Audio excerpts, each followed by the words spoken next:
Welcome back to Age Pension, Super and Retirement. I am your host, Yvonne. Remember, this is information and opinion only, not personal advice.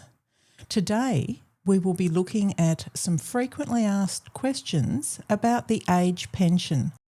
Welcome back, Rebecca. Thanks, Yvonne. It's great to be back. Fantastic. For those of you who are in our Facebook group or are interested in it, just a reminder, Rebecca is absolutely prolific with answering questions around Centrelink. She recently put up some posts about carer payment and carer allowance, busting some myths about super in pension mode, age care fees, and I thought that there was one that was particularly interesting on the conditions of release for superannuation, partly because there was an actual form which had the different options photographed in there. It was so helpful. So thank you again, Rebecca. Not a problem. Okay, let's go with our first question about the age pension.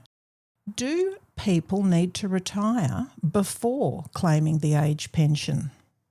No. And I guess people think, well, age pension is for when you're retired. And lots of people are retired when they're on the age pension, but you don't actually have to retire before claiming. Many people are eligible for a pension while they're still working. The income from work may reduce your pension. It probably will. But with the work bonus rules, it means that even if you're still working, as long as your assets are under the asset threshold for pension, you can claim age pension while you're working and receive at least a part payment of age pension while you're still working. The income from work you will need to report each fortnight, and Centrelink will use that information as well as your other assets and income to calculate how much age pension to pay you. One of the big benefits of claiming age pension as soon as you are eligible is that you get the pension card, which has lots of discounts and things with it. So yeah, you should apply for age pension as soon as you're eligible, even if you're still working. Fantastic, Rebecca. Thank you so much. The next question, it's a little bit of a wordy one, so bear with me.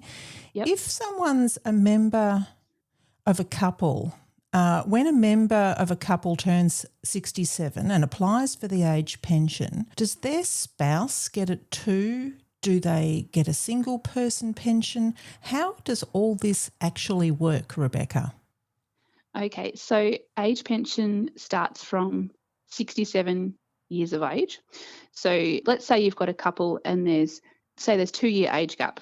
So when the older partner turns 67, they can apply for age pension, but the younger partner who is 65, they can't apply yet. So the older partner will, if eligible based on income and assets, will get the partnered rate of age pension, which is at the moment a maximum of $866 a fortnight. The younger partner can't get any age pension because they're not the right age yet. The older partner does not get a single pension. The single rate of pension is only for people who are single, so people who don't have a partner. When there's an age gap and the older partner is on age pension, the younger partner may be eligible for a different Centrelink payment. So depending on the circumstances, they may be eligible for job seeker payment, even if they're working. Could be eligible for disability pension or a carer payment. There's a range of Centrelink payments, but they won't be eligible for age pension until they also turn 67. And yet the single rate of pension, which is a maximum of $1,149 a fortnight, is only for people who do not have a partner. That's amazing. Thank you so much. But I've got one more question about this. If Yes. someone is 67 but their partner works full-time, does that mean that they can't get the age pension? Not necessarily. So full-time work could be, $45,000 a year, or it could be $150,000 a year. The full-time work itself does not preclude the partner getting age pension. It's based on like how much income is that and the other income and assets. So for a couple where the older partner is not working, so there's no work bonus applicable, the current fortnightly income limit is $3,844 a fortnight, higher if you are renting. So if the combined income is under that limit, the older partner could be eligible. Sometimes I hear stories of people walking into Centrelink and saying, oh, I'm about to turn 67, can I get age pension? My partner works full time. And the people at the desk say, oh no, well, you won't get it because your partner works full time. And that's a bit of an assumption that it needs to be tested on the actual income. So don't assume that you're not eligible because your partner works full time. If their income is clearly over the limit, then yeah, you're not going to be eligible. But if the combined income, so that's your partner's work income plus deemed income from financial assets, plus any other sources of income like rental income, overseas pensions. If it's under the threshold, under the limit, you can certainly apply. That's amazing. And to think that so many people might be missing out on that one due to that misconception, it's such a helpful thing to know about. Rebecca, how about if someone decides to salary sacrifice part of their wage? Does that mean that they might actually get a higher rate of age pension? That's a good question. We need to remember that the tax office and Centrelink look at income quite differently. So the tax office is interested in like how much taxable income you have, and salary sacrifice is a good way of reducing your taxable income. So it reduces how much tax you pay, and that can be really great for people. But Centrelink, they see that as they're happy for people to salary sacrifice, but they still count the salary sacrifice amount as part of your income. So when you report your income to Centrelink, they'll look at the gross income you've had. So if you've earned $50 an hour for 20 hours, they'll look at what's that gross income and use that amount to adjust your Centrelink payment. So yeah, you can't get more age pension by using salary sacrifice. Helps you save on tax, but it doesn't get you more age pension. Thanks so much, Rebecca. Now, you mentioned the word tax, so I need to ask, do people pay tax on the age pension? Yeah, so this is another tricky one with lots of misconceptions. So age pension is a form of taxable income, similar to income from work, income from investments in your own name, that they count as taxable income. Now, we know that there is a tax-free threshold. So the first $18,200 of taxable income in a financial year has a tax rate of 0. The terms are I find the terms a bit misleading because people say, oh, well, I only earned $15,000, so it's tax-free. And the type of income it's still taxable income, but the tax rate is 0, which in my mind is different to saying it's tax-free. But anyway, it's probably a bit of semantics. But so age pension is taxable income. If age pension is your only source of taxable income, if you don't have any income from work, if you don't have any bank interest or investment property income, age pension is your only source of taxable income, you will not need to pay any tax because of the tax-free threshold and also because of some tax offsets. So there's the low income tax offset and also the seniors and pensioners tax offset. So that allows you to have all of the age pension as income, taxable income, but pay no tax. I'll just add on to that. So yeah, if you have other income sources like work income or a rental property, then you need to factor in the age pension into your total taxable income for the year, and you may need to pay some extra tax. So when you apply for age pension, there is the option to have tax withheld from your age pension amount so that, each fortnight, some of your age pension goes straight to the tax office, sitting there ready to pay your tax bill at the end of the year. So that is an option for people who know they will need to pay tax to make sure they don't get a tax bill. That is a really helpful option to have. And you did mention a couple of things there. You mentioned the word offset. So I'm wondering, just to probe a bit further on this tax issue, I understand that the tax-free threshold is $18,200. Now, if someone is receiving the age pension and it's more than that, why don't they need to pay tax? Yeah, so the low income tax offset is up to $700. So it reduces the amount of tax you need to pay by up to $700. Now, I don't have the exact figures, but if you can use a tax calculator and plug in the numbers for age pension, but a single person on age pension gets, say, 29,000 or so for the year, and that does have a certain amount of tax applicable to it, but the low income tax offset of $700 plus some of the seniors and pensioners tax offset will reduce the tax payable to zero.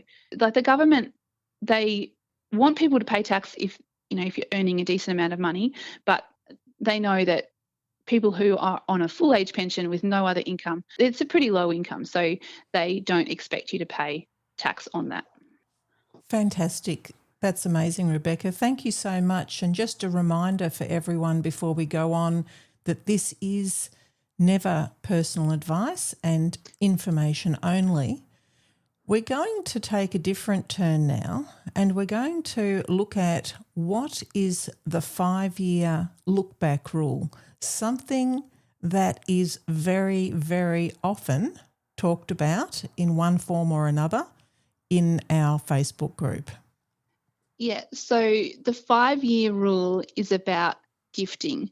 In official Centrelink terms, it's called asset deprivation, but we sort of know it as gifting. So when applying for age pension, you're required to declare any money you've given away or assets you've given away or assets you've sold for less than market value in the last 5 years. So the government wants people to use your own money for your own needs and not give away money just to qualify for a pension. So, if someone has, millions of dollars of assets and gives everything away to their children and, leaving themselves with just a little bit, you can't then just go the next day and say, oh, hey, Centrelink, I've got no money now, I want my age pension. So the 5-year rule is about capturing gifting of assets to prevent people doing it just for the purposes of claiming age pension. There's a bit of confusion about it. So just because there's gifting rules, it doesn't mean you're not allowed to gift. You're allowed to give away money. It just needs to be declared to Centrelink so that they can make an assessment of how much age pension you're eligible for. Another thing with the 5-year rule, people say, oh, well, does that mean that I can't, like if I sell an investment property at market value, or if I go on a big holiday, that I have to declare that to Centrelink and that's going to affect my pension? No.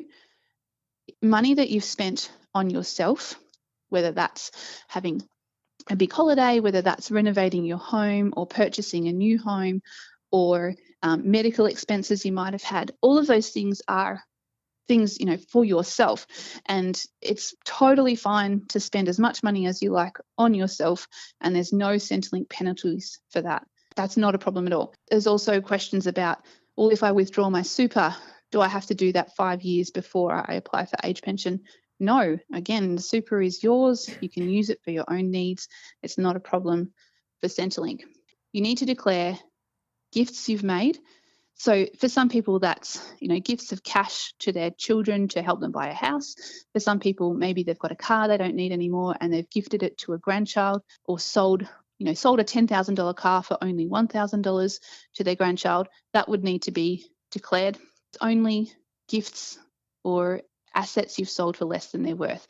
This needs to be declared to Centrelink so they can make their assessment. And after 5 years of making the gift, it disappears off your record. Anything that's done more than 5 years before applying for age pension doesn't get captured in the asset testing. And if something is done while on age pension after 5 years, it's disappeared. Fantastic. Such a great answer and such a popular question, that's for sure. Now, I've also heard that you can shelter assets in the younger partner's super so that the older partner gets more age pension. But isn't that classed as gifting? So when you put super into the younger partner's fund, the asset is still being held by the couple. It hasn't gone away. It hasn't been gifted to somebody outside the couple. So if you put some of your money into the younger partner's super, that's not considered gifting. And so the Centrelink rules about super, once you're 67 or over, all of your super is counted for asset testing for age pension. If you're under 67, or your partner is under 67, the super that they have that's still in accumulation mode, so they're not accessing it, because they're not accessing it, it's not included in the asset testing. So it's a really common strategy, completely legal, to put some extra money in the younger person's super so that your assessable assets are low enough to get a pension. There are some considerations here in terms of the tax on earnings in accumulation phase. So you need to really play around with some calculators and figure out what's the best amount to put in one super account versus the other. And the Financial Information Service at Centrelink can help you with that. They can look at your total circumstances and give you some different scenarios and tell you, how much age pension you would get in scenario A versus scenario B, and they will look at sheltering some assets in the younger partner's super. So even Centrelink will tell you about this strategy. It's not a secret, and it's totally legal, and it's not gifting.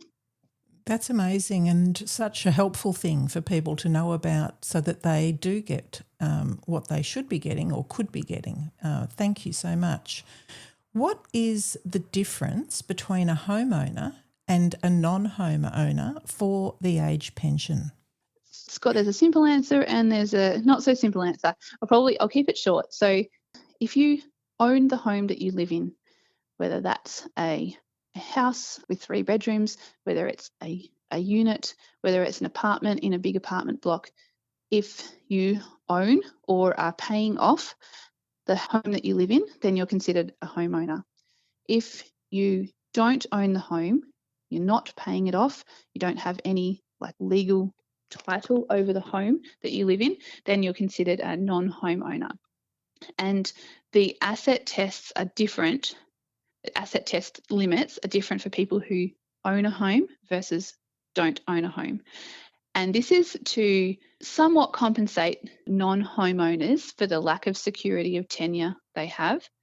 So it's kind of like the home value is capped at around $250,000 in terms of the difference in asset test limits. There are some more creative home ownership situations. So if you live on a houseboat that you own, or you live in a caravan that you own, then you're also considered a homeowner, even though those homes might be worth significantly less than $250,000. You're still considered a homeowner if your normal place of living is a caravan that you own or a boat that you own. There's also some sort of more interesting things, like with people living in granny flats at their child's house or things like that, which is probably a subject for another episode. But people who own their home have a slightly lower asset limit because they have the benefit of owning their home, and people who don't own their home are allowed to have more assets before their pension is reduced or cut off, which is just somewhat compensating them for not having security of tenure. That's so interesting, and all those other creative type of homes. So just to double check, what about even if someone had a motorhome? Would that qualify as owning a home? If it's your normal place of living, if that's where you spend most of your nights, and even if you're travelling around, if that is your normal place that you live, then yes, that would be considered your home, and you would be a homeowner if you own that motorhome. Amazing. Rebecca, thank you so much for answering all these questions. As you said just a moment ago, we will be talking more about some of these topics This is just a general overview of very common questions that we come across. Thank you so much, Rebecca. Looking forward to speaking to you very soon. Have a great week. Thanks, Yvonne. All figures mentioned today are correct as of August 2025. As always, this is information only and not personal advice. For our international listeners who are wanting to join the Facebook group Age Pension Super and Retirement, the code word is RED. Bye for now.